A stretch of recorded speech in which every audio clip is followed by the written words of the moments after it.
தென்னிந்திய சினிமா பிரபலமாக மட்டும் இல்லாமல் தற்போது இந்திய அளவில் சினிமா ஸ்டாராக வலம் வருகின்றார் நடிகை தமன்னா. இன்றைக்கு இவர் ஏதாவது படத்தில் ஒரு பாடலுக்கு வந்து நடனமாடினாலே படம் ஹிட் எனக் கூறும் அளவிற்கு கவர்ச்சியை எவ்வளவு காவாலா என கேட்டு தாராளமாக கொடுத்து நடித்து வருகின்றார். சூப்பர் ஸ்டார் ரஜினிகாந்தே தமன்னாவுடன் நடனமாட வாய்ப்பு கிடைக்கவில்லையே என ஏங்கியதை மேடையிலேயே சொல்லியுள்ளார். இதெல்லாம் ஒரு புறம் இருக்க லஸ்ட் ஸ்டோரீஸில் தமன்னா தனது காதலர் விஜய் வர்மாவுடன் இணைந்து நடித்திருந்த காட்சிகள் எல்லாம் கவர்ச்சியில் உச்சம் என்றே கூறலாம். சினிமா உலகினை பொறுத்தவரை ஒரு நடிகை கவர்ச்சியில் களம் இறங்கிவிட்டால் சில ஆண்டுகளில் காணாமல் போய்விடுவார்.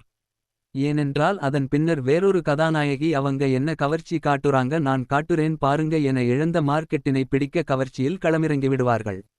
ஆனால் ஒரு படத்தின் கதை கவர்ச்சியான காட்சிகளை நிர்பந்திக்கும்போது நடிகைகள் கவர்ச்சியாக நடிப்பார்கள். இந்த வகையில் நடிகை தமன்னா இரண்டாவது ரகம் கவர்ச்சியான காட்சிகள் படத்திற்கு தேவைப்படுகின்றதா என்பதை நன்கு உணர்ந்து கவர்ச்சியாக நடிக்க சம்மதம் தெரிவிப்பதால் தமன்னா இன்னும் சினிமா உலகில் நீடித்து வருகின்றார். குறிப்பாக லஸ்ட் ஸ்டோரீஸில் அவர் காட்டிய கவர்ச்சி என்பது இதுவரை எந்த முன்னணி கதாநாயகிகளுமே காட்டிடாத கவர்ச்சி என்பதால் அவ்வளவுதான் இனி தமன்னா ஓரம் கட்டப்பட்டு விடுவார் அவரிடம் சரக்கு தீர்ந்துவிட்டது என நினைத்தார்கள். ஆனால் லஸ்ட் ஸ்டோரீஸில் தமன்னா காட்டிய கவர்ச்சி என்பது அந்த கதைக்களத்திற்கு தேவையானது என்பதால் தமன்னா இன்னும் கொடிகட்டி பறந்து கொண்டு உள்ளார். தமன்னா தமிழ் சினிமாவில் அறிமுகமான காலத்தில் சன் பிக்சர்ஸ் மற்றும் ரெட் ஜெயண்ட் மூவிஸ் தயாரிக்கும் படங்களில் தொடர்ந்து கதாநாயகியாக நடித்து வந்தார். இதனால் இவர் மார்க்கெட் உச்சத்தில் இருந்தது.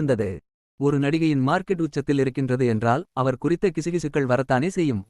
அப்படி தமன்னாவின் ஆரம்பகால சினிமாவில் எவர் கிரீன் சூப்பர் ஹிட் படம் ஒன்றில் நடித்திருந்தார். படம் முழுக்க அவருக்கு காதல் காட்சிகள் இடம் பெற்றிருந்தாலும் தமன்னா நடிப்பால் பலரது கனவு கன்னியாகவே மாறினார். இந்த படத்தில் இடம் பெற்றிருந்த பாடல் தமன்னாவின் அழகை மேலும் மேலும் ரசிக்க செய்தது. இந்த படத்தில் நடித்தது தற்போது முன்னணி கதாநாயகர்களில் ஒருவராக மாறுவதற்கு தொடர்ந்து முயற்சிகளை எடுத்து வரும் நடிகர்தான். இந்த படத்தில் மட்டும் இல்லாமல் இருவருக்கும் தனிப்பட்ட முறையிலும் கெமிஸ்ட்ரி ஒத்துப்போனதால் இருவரும் மனம் விட்டு நேசிக்கத் தொடங்கியுள்ளனர். ஆனால் இவர்கள் விஷயத்தை எப்படியோ மூப்பம் பிடித்த நடிகர் தந்தை ராமாயணம் மகாபாரத கதைகளை சொல்லி நடிகரின் மனதை மாற்றியுள்ளார்.